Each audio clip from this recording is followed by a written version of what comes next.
அப்துல்லா என்ற அந்த குழந்தை 6 வயது 7 வயது குழந்தையாக இருக்கும் பொழுது நபிகள் நாயகம் ஸல்லல்லாஹு அலைஹி வஸல்லம் அவரிடம் வந்து ரசூலுல்லாஹ்வுடைய கையை பிடித்து பையத்து செய்கிறார்.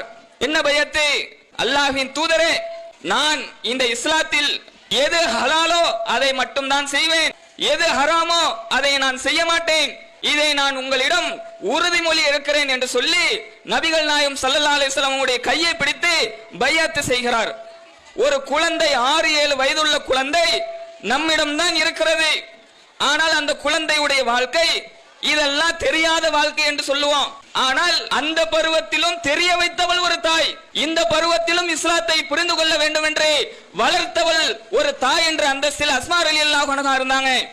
எந்த அளவுக்குனா அவங்களுடைய இளமை பருவத்தை அடைந்த பிறகும் இந்த இஸ்லாத்திற்காக நீதி கேட்டு போராடியவர். அந்த போராட்டத்தின் காரணமாக எதிரி மன்னரால் அவரை பேரித்த மரத்தில் தொங்க விடுகிறார்கள், பிணமாக தொங்குகிறார்.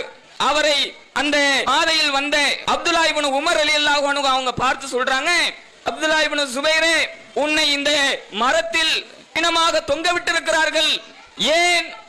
நீங்கள் தான் பொய்யர்கள், கெட்டவர்கள் என்று உங்களை தொங்க விட்டிருக்கிறார்கள்.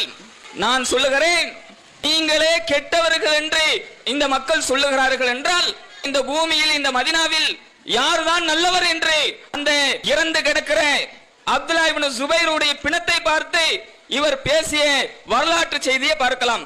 அப்படின்னு சொன்னா இஸ்லாத்திற்காக போராளியாக இருந்தவர், அதை பிடிக்காத இஸ்லாமிய எதிரிகள் இவரை சாகடிக்க வேண்டும் என்று மரத்தில் அடித்து தொங்க விட்டார்கள்.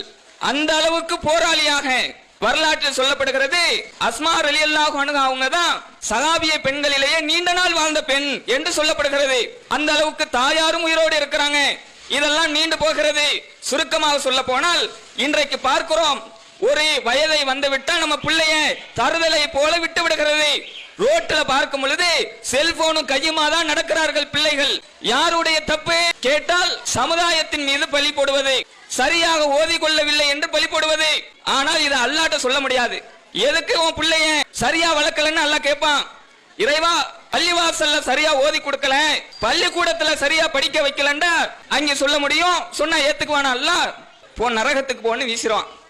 உனக்கு புள்ள பாக்கியத்தை தந்திருக்கிறேன், சரியா நீ வளர்க்கல, போ நரகத்துக்கு வீசிடுவான்.